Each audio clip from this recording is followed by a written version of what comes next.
We are back. My buddy Scott Hughes is in studio. Mike Martindale has a few days off. Your other buddy's coming up pretty soon. Your softball buddy's coming up. Yeah. Kickball.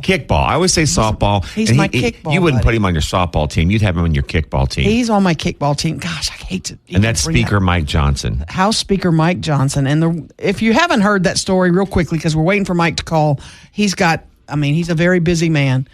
One time I said something, I made reference to how attractive I thought Congressman Garrett Graves was. And you weren't the only woman that's ever said that. No, Garrett Graves is a very nice-looking gentleman. And I would just say he's a nice man. And he's a good guy. Every time I went to Washington, he would host our people. And something came up about, Mike saying something like, what am I, chopped liver? And I said, Congressman Johnson, this is before he was Speaker, he's the kind of guy you want on your kickball team. Garrett Graves is the one you want to go out whining and dining with. You want Mike Johnson on your kick. So Mike has always reminded me that he's going to be on my kickball team. And given your political expertise, I'm joking, of course, because you're very good, but given your political expertise, Garrett Graves is now no longer in Congress, and Mike Johnson is Speaker of the House. Yeah, and I think he's on the line, actually. Yes. I think Ruben's getting him in right now. A little bit different, definitely. But my favorite kickball player is, of course, House Speaker Mike Johnson. Good morning, my friend. I appreciate you joining us. I will never outlive the kickball metaphor. Thanks so much. I know. I'm sorry. We had to tell that story. Let's talk about, first, let's start with the federal layoffs. Another round of layoffs from Mr. Kennedy in the Health and Human Services Department. You're all for these, I guess? Are we sure that these are people that we don't need any longer?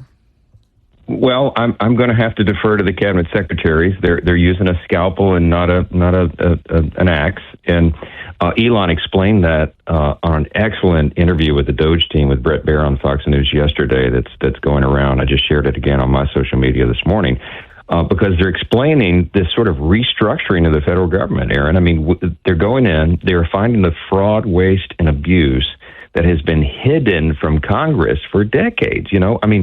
We talked about this before on your program, I think, but when Elon and I meet late at night and go over what they're doing, I've gotten increasingly excited about it. And I said, Elon, you and I are excited for different reasons.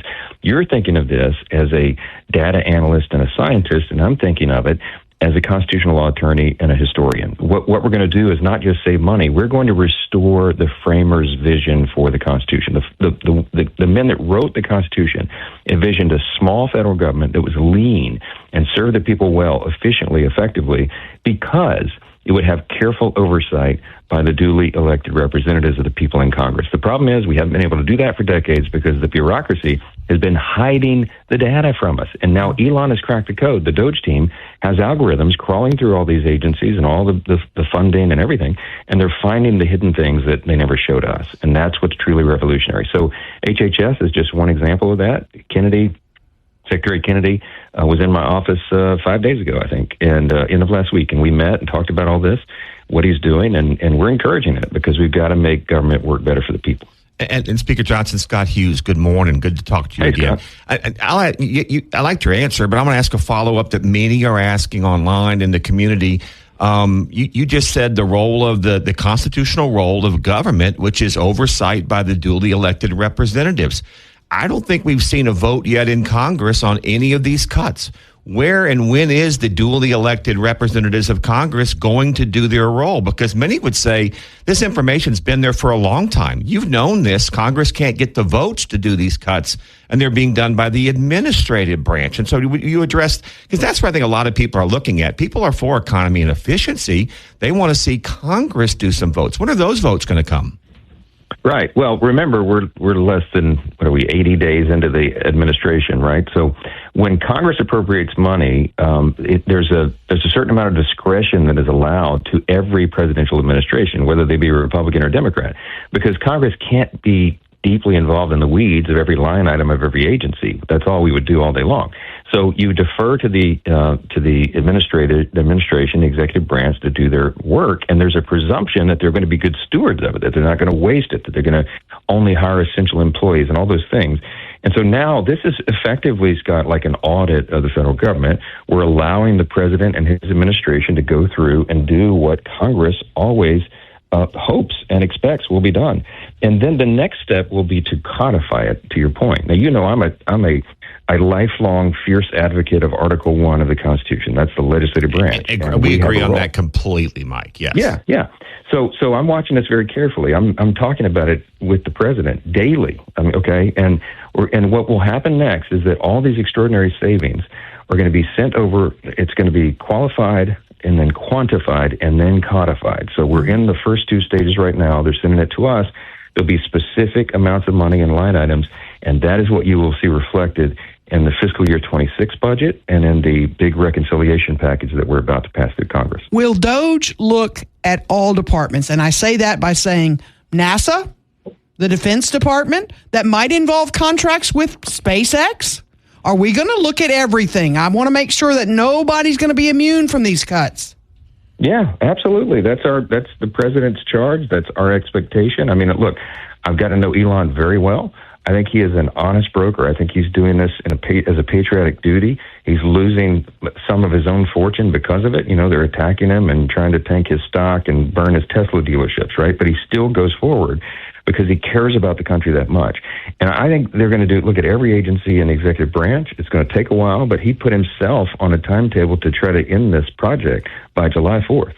It's a very aggressive timetable, but he said in the interview last night, on Fox News, what he has said to me privately many times, they think they can meet that deadline, and they think they can find $1 trillion in fraud, waste, and abuse alone that doesn't affect any benefit duly owed to any American. It's incredible. I mean, we use the word. No Medicare cuts, no Social Security cuts, or you're guaranteeing that, right? Yes.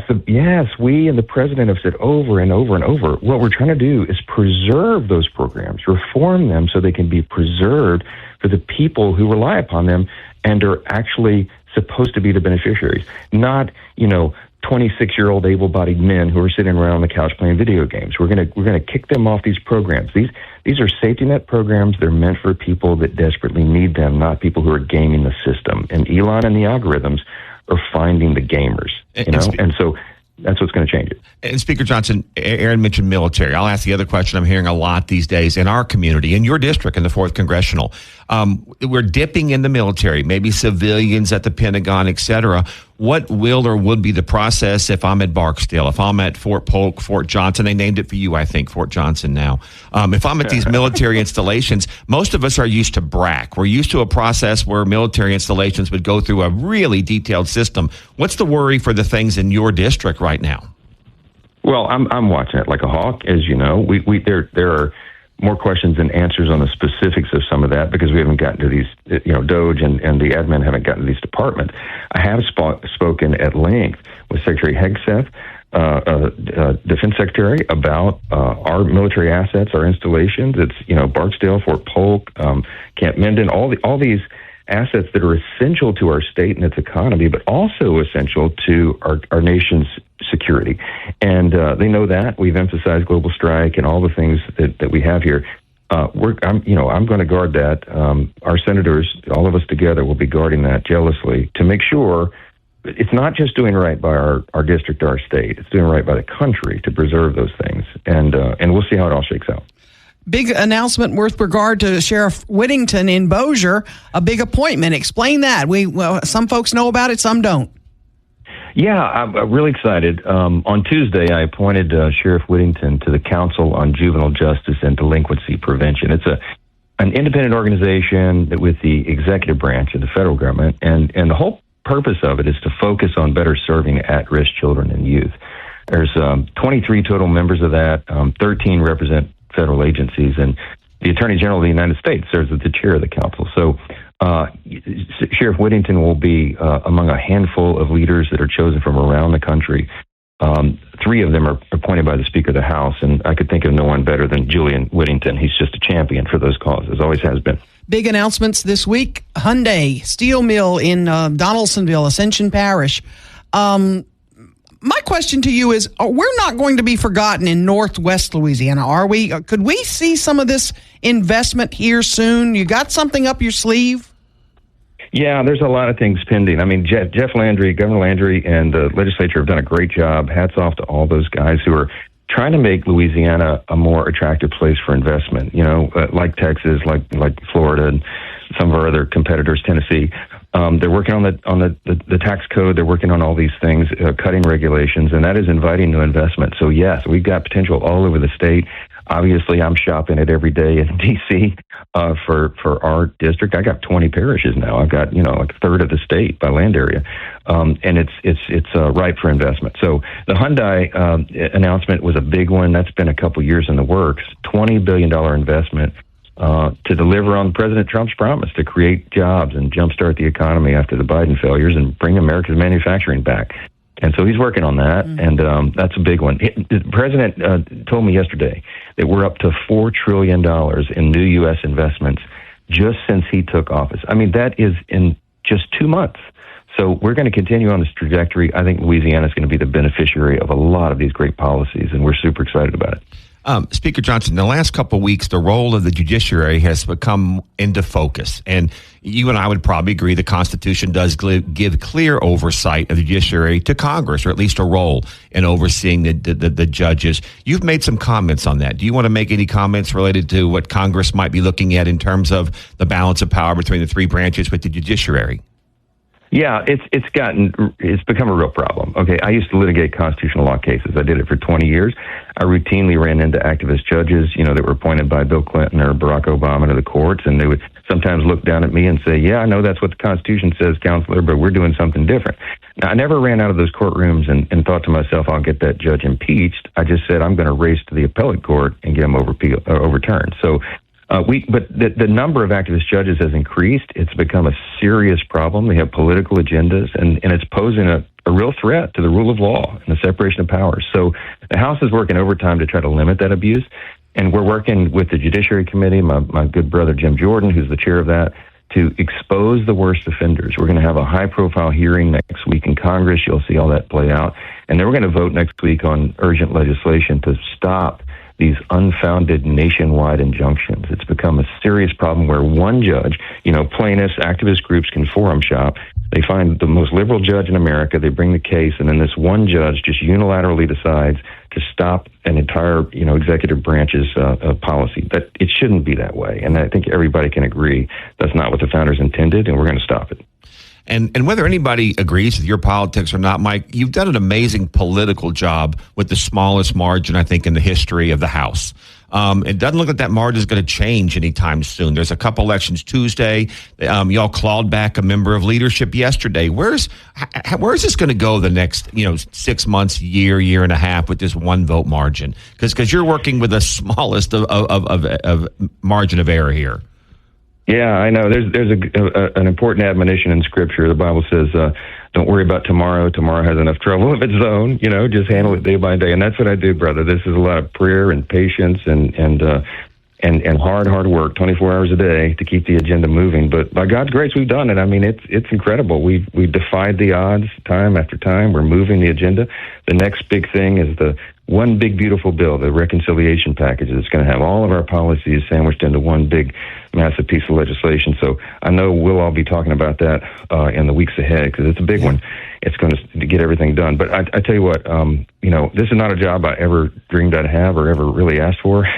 But it's a consequential moment. We're trying to be faithful day by day and grateful for all the encouragement, everybody back home keeping this thing going. We're up against the clock, but make one call for me today. Will you call the Thunderbirds and tell them to shut it down between noon and 2 today? Because I need to get my nap. Yeah, I don't think that's going to work. They're going to fly. Good to talk to you, Mike. House Speaker Mike Johnson, thanks for joining us, sir. You got it. Thanks so much. 101.7 FM, 710 Keel.